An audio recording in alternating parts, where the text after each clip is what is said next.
Today, we will talk about a big challenge that practically every corporate structure faces nowadays, and this challenges banks and offshore companies. Fresh news from Liechtenstein, where a new legislation concerning offshore companies kicked in.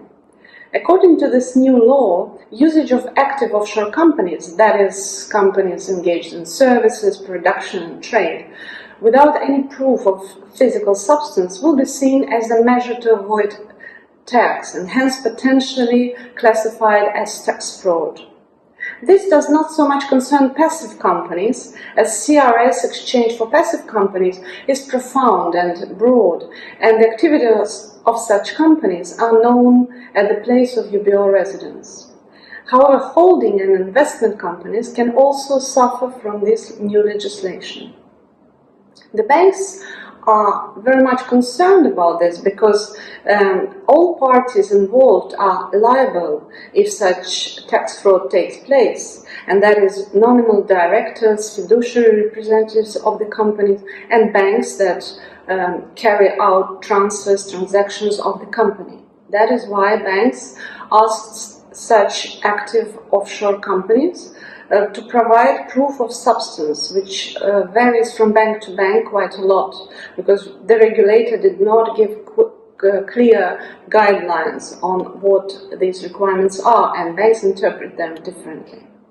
But generally speaking, the proof of substance include the following: its existence of adequate number and qualified employees, availability of adequate office space, supported by rental agreements and regular payments to a lessor, and also existence of reasonable expenses, apart from registration and annual costs. Of course, for majority of offshore companies, it will be difficult, if not impossible, to meet these substance requirements, especially considering tight deadlines. Therefore, many accounts are predicted to be closed. However, when there are problems, there are solutions, and there are a few solutions that we can think of. The first option is to transfer a company from an active status to a passive one, of course, if it works for this particular company. And thus, when the company becomes passive, those requirements will no longer be valid. Another option is to open a bank account in a different bank or a payment institution. That's a hard one because many banks and even payment institutions do not accept offshore companies.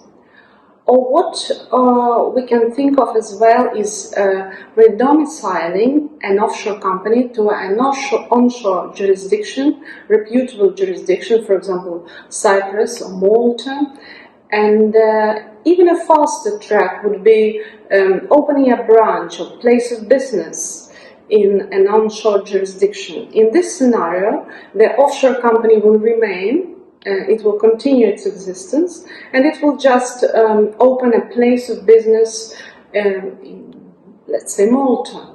And for such branch, automatically a tax number will be given, there will be a local address, and it's possible to create a lovely substance for the banks, such as an existence of local representative, employees on payroll if needed, and rental of an office space supported by rental agreement.